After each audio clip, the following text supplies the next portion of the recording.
চাই পেলাই অত্যন্ত আনন্দ লাভ কৰিব।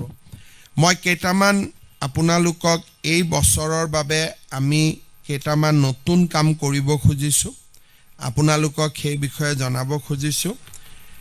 কেন্দ্ৰীয় চৰকাৰে ইতিমধ্যে ৮ম দৰমহা আয়োগ গঠন কৰিছে।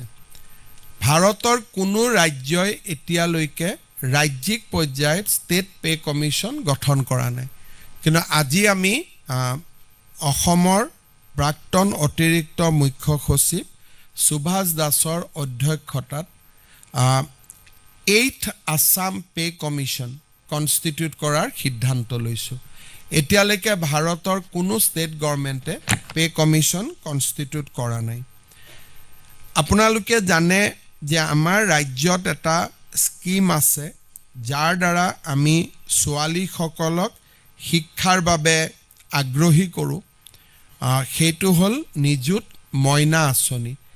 নিযুত মইনা আঁচনিৰ জৰিয়তে আমি অসমৰ বহু ছাত্ৰ ছাত্ৰীক আজি আমি মান্থলি স্কলাৰশ্বিপ দি যাব পাৰিছোঁ, আৰু পোষ্ট গ্ৰেজুৱেটত 2500 টকা, গ্ৰেজুৱেটত 1250 টকা, আৰু হায়াৰ ছেকেণ্ডেৰীত আমি 1000 টকাকৈ ছোৱালীসকলক আগবঢ়াওঁ। যেতিয়া ছোৱালীসকলক আমি আগবঢ়োৱাৰ নিশ্চিত উদ্দেশ্য আছিল যে আমি বাল্য বিবাহ প্ৰতিৰোধ কৰিব খোজোঁ, কিন্তু যোৱা কেইটামান দিনত ৰাজ্যত আমাৰ ছাত্ৰসকলে অলমষ্ট এটা নীৰৱ আন্দোলন কৰিছে যে তেওঁলোককো বাবু আঁচনি এটা লাগে।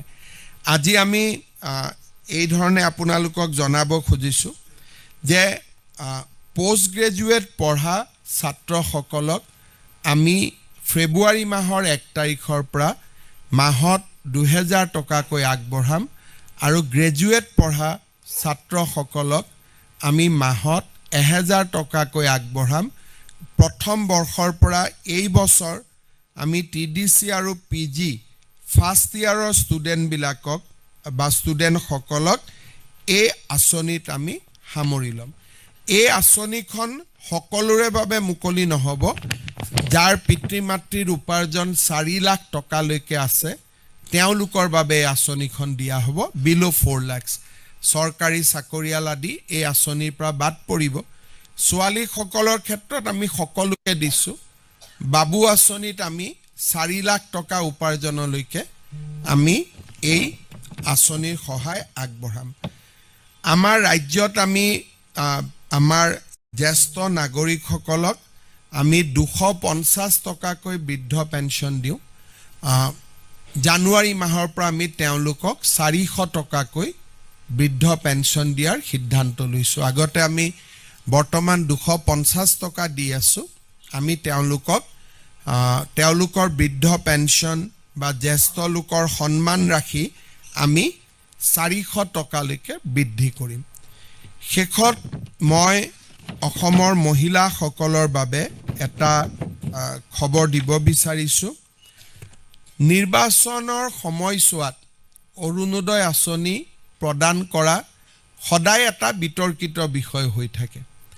সেইকাৰণে কেতিয়াবা বিৰোধী পক্ষেও আপত্তি কৰে যে ইলেকশ্যন চলি থাকোঁতে কিয় অৰুণোদয় দিলে।